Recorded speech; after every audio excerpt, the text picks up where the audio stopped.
What's up, Capricorn? This is Soul from Intuitive Tarot, here to look at your first 6 months of 2025. Capricorn, I hope all is well. Two things I want to start off by saying Happy New Year 2025 for you, Capricorn. I hope it's a very happy and prosperous one. Also, happy birthday to the Capricorns who are celebrating their birthdays in January, not June. January. All right, so we're going to do this energy here for you. I'm using the HIVE Tarot 4. Only 22 major arcanas that was created for this deck by 22 creative artists. I did go ahead and you can witness what I did in Sagittarius video where prior recordings and whatnot, the rotations have gotten screwed up with the cards that were reversed. I only reversed 5.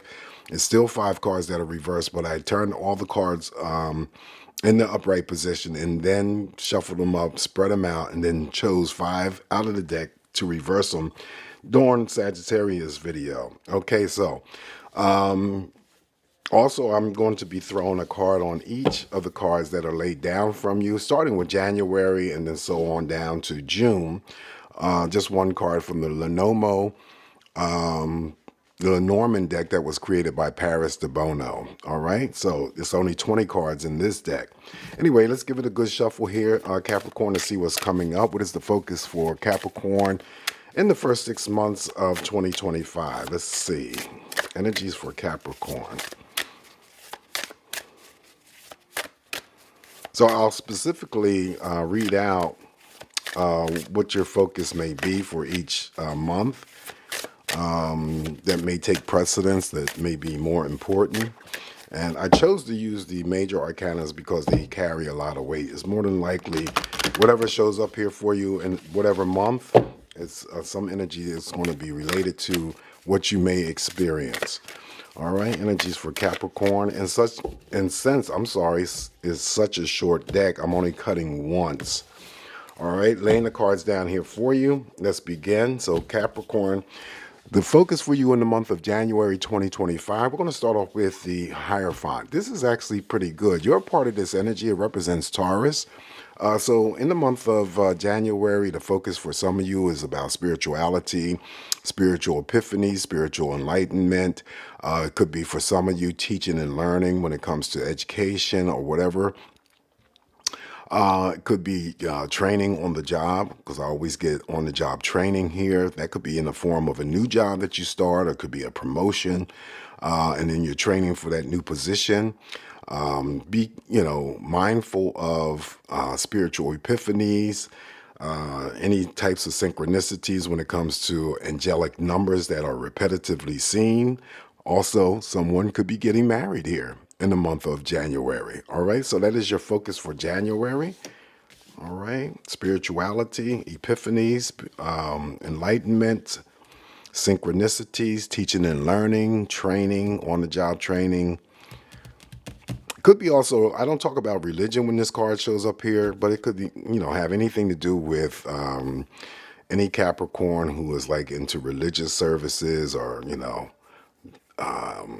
religious entities. That could be what I'm seeing as well. All right, so February, your focus in February, Valentine's month, we draw the card, the Hangman. Interestingly, because the Hangman was pulled for Sagittarius in the month of February. This card here is usually things hanging in the balance, sitting on the fence, air of suspension, and that could be anything that's central to you or centered around you.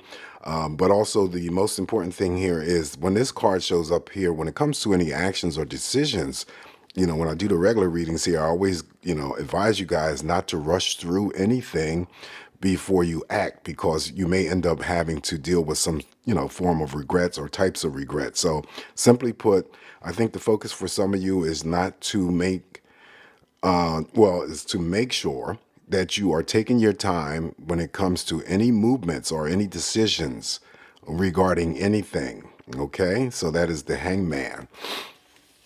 Your focus for March here, Capricorn, will be on now you're the fourth sign that has received the Tower. Sagittarius just received the Tower, and I think they received the Tower in their April spot. So now you have it in your March spot. This Tower here, and still not to despair. The Tower is, the most negative, nasty card in the tarot deck, but it's here for a reason. So I think, as I've been describing for all the other signs, and I'm going to, describe it for you, this to me is like the universe. So something comes in to shake us up, to get us motivated, to get our asses up and moving, to do something. If we've been just sitting by idly, not doing anything, especially when it comes to any projects that you want to advance and whatnot, and you just haven't, jump started that energy. This would be the Tower giving you that kick, that push. Otherwise, it's still uncontrollable energy here. Anything could come about here involving the Tower. And so the focus here in the month of March is something comes in to shake you up. It could be shocking, it could be devastating, but I feel that I'll use the lighter sense of this prediction here to say that the Tower could be, the source of the universe, getting Capricorn motivated, jump-starting something, shocking you, getting your ass in gear to do something about anything involving projects or anything that you just was not privy to have the time or the energy and pertaining to anything in your recent past. Now this energy comes forward to get you moving. Okay, so that's how I'm seeing it. The Tower, the focus for you is in March. For April, your focus would be the Magician. Okay, so the Magician here is in the reverse. That's one of the 5 cards that was reversed. The High Priestess was another card that Sagittarius received. Just showing you what the Magician looks like from the artist's point of view here in the upright position. So the Magician in the reverse simply means that, okay, so we always talk about manifesting wants and desires, all right?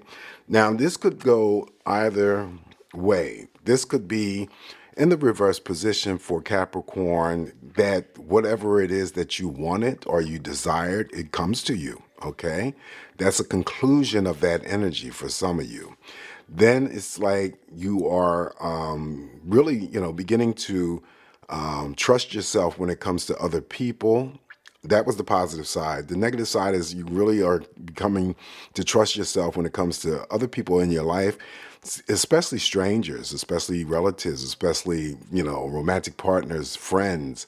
This is usually in the reverse position in terms of how I read this, is that nobody is going to pull the wool over Capricorn's eyes in the month of April. You're very attuned to other people's energies here. You know exactly what, if someone comes at you the wrong way, you know exactly how to deal with it, and they don't get away with doing whatever it is that they attempted to do in terms of controlling you, manipulating you, or extracting anything from you. So this is actually pretty good in the reverse position. All right. So I'm going to leave it at that the reverse Magician simply means that Capricorn achieve some sort of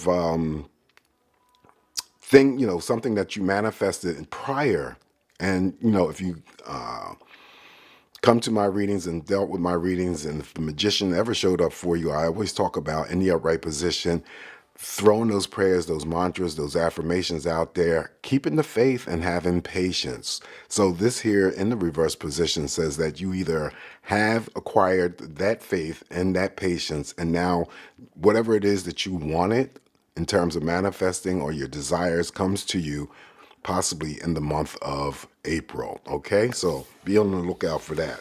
Your focus in May, Capricorn, will read. Okay, so we got the major arcana, the Fool. This is all about beginnings, new beginnings for some of you. So rightfully so, we're talking about 2025. Anything that you are trying to jumpstart. Again, the Tower may be a source of that energy here to get you motivated, get you moving, get your ass in gear. And this is the fresh start, the new beginning in some, form or fashion. Taking that leap of faith, leaving the fears behind you and just going for it. All right. That's if you were fearful in the past, was hesitant in the past about, any source of energies here, not thinking that you have all the necessary things, ready for you to make that move. Now the Fool comes in and says, regardless, just go ahead and do it. We're going to support you. And again, I'll connect the Tower, being the universe, jumpstarting you, kicking you into gear to do whatever it is that you need to push forward with. This is also for those Capricorns who are seeking some sort of excitement or adventure as well. And if you don't have anything lined up, Capricorn, in the month of April or prior to May, then still there's something that may occur or happen for you that opens up as a new beginning for you in the month of May. All right, so that is the Fool. Last card that I have for you, the focus of June, for some of you may be related to the Death card. Okay, so I always talk about, first and foremost, the Death card never physically denotes death, but this is usually major life transformation in some area. So it could be that regarding some sort of endings, something that has to be put to an end, phase out, that you recognize. And then once you recognize that energy, then you are going to, the energy will open up for you for something new. Okay, so that could be almost anything related to the Death card. Only you know, Capricorn, what needs to come to an end, what needs to come to a close. And then once you identify that energy, you will end it or close it, and then something waiting for you that is going to be new. And it's usually very, very positive. Okay, so the Death card is always about major life transformation, and it still would be regarded of having to, in terms of what I see, getting rid of stuff, clutter, things that may have accumulated over time and it's taking up space, and now you need to clean those spaces up, whether it's in the work environment, whether it's home, just something that needs to go. Okay, so that is the major arcana, the Death card. All right, so let's move on to the Lenomo cards here, and I'm just going to throw one card on each major arcana for each month, and it may just be additional information. It may be activated along with the major arcana in terms of giving you more deeper messages, but we'll see. All right, let's see what's coming up here for Capricorn.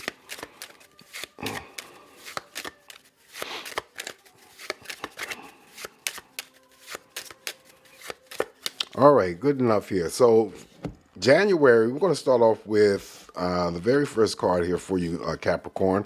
Oh, you know what? This is interesting because Sagittarius, this snake, number 7, represents, of course, the other woman. All right. So, of course, I know I get a lot of female Capricorns who come to see the video. So now this woman, could be the other woman, but it also could be you. The focus for some of you may be related to something medical. I always pick up medical stuff here and they do have a medical card that they use for Lenomo, but I see things differently. And I'm explaining to you because this female here could be you or it could be the other woman. So your sister, your mother, your grandmother, your bestie, it could be the male Capricorns that come along and see the video, could be your wife, and any female entities, okay? But when I pick up the medical stuff, somebody needs a female around you. If it's not you, there is some sort of medical attention that is needed here, possibly in the month of January. So there could be hospital visitations, hospital stays, could be having to just go to the doctors to find out what is the problem. And what I see from the snake is usually anything that could be happening or occurring internally in terms of blockages, varicose veins, or someone is dealing with uncontrolled high blood pressure. Okay, so that's what I see. That is the snake 7 of, it's the 7, not 7 of, it's the 7. Okay, usually representing the other woman, female. All right, so on February, your focus on the Hangman will be someone is traveling, someone gets pregnancy news. The stork always represents that type of energy. So if you are traveling, it's like you're going to be in flight, but it's a return to wherever you're original destination is. Okay, so someone may be traveling, whether or not it's on the 16th or the 7th of the month of February, it doesn't really matter. This is what I'm seeing. All right, so we have the stork, pregnancy news, traveling either on the 16th or the 7th. All right, let's see what's coming up on that tower in the month of March for you, Capricorn. And we have the anchor was the same card that landed on Sagittarius tower on April. Isn't that interesting? So the tower, the anchor represents for me things that you're stuck on from your past, holding on to things from your past. It still could represent anything related to your actual home, where your living residence is, your building, or it represents property. It represents also too stability. Also you're definitely holding on to things from your past that need to be released and let go. And I like the fact that it lands on the tower because, again, that's that universe energy shaking things up. So if there's anything, Capricorn, that you were holding on to, not having the ability to relinquish or let go of, that tower is going to shake it up for you. Okay, so that's why I decided to throw these cards particularly on the major arcanas, because it will give us more information. So it has a lot to do, the anchor, that is with family history, yes, house, home base, and real estate. But also too, it has a lot to do with having to acquire patience and time. Okay, so however that energy may unfold for you or be for you, it is here. So the tower may shake up some things involving your home environment, or maybe those things that I had said prior, shaking you up or trying to release you from holding on to something from your past that needs to be released and let go. April, we have for you the scythe. The scythe is always about having to cut away or cut out something or someone. Also, the scythe has a lot to do with being indecisive. And the cautionary message here for you, Capricorn, is to be careful in the month of April of handling any sharp objects or instruments. Very important. Okay. Scythe is always cutting away, cutting out something from your life or away from your life. And then also having to deal with some sort of indecisions and also sharp instruments. All right, on the month of May here for you, your focus, Lily is pretty good. Lily is about offerings. It's about sexual attraction. It's about receiving actual flowers. But somebody also too could be, being, given a gift, or it could be related to someone having to decide to retire from work. That's the lilies. Okay. So an offering, that could be work. It could be a new relationship, some sort of offering that's positive. A gift could be received. Actual flowers I mentioned. Someone could be retiring. Sexual energy, sexual attraction. All right, for June here, Capricorn, we have 3, the clubs, Clover. Clover is about luck, good luck. It's about money. It's about definitely second chances. It's about having to be lucky when it comes to love. Having 3 adorers. It could be 3 sexual partners. It could be money in terms of taking risks and gambling. But you have 3. Yep. The clubs, Clover. It's all about luck. So the focus for you guys will be in the month of June about having to acquire some sort of luck. It may be related to money, could be sexual energy and whatnot. Okay. Also too, when I read using this deck here, without using any other cards, the Clover is still would be my bisexual card. All right. All right. So this is what I have for you, Capricorn. It's just me interpreting these messages here, but this is what I'm putting out here for you for the first 6 months. Take what's going to work for you. Leave the rest alone. Again, with the Tower present here, I always throw in that extra emphasis of safety. Be vigilant, but not paranoid. Always come back to get more of these messages from me. Happy birthday once again. Happy and prosperous 2025. Make it count. I'll talk to you soon. Ciao.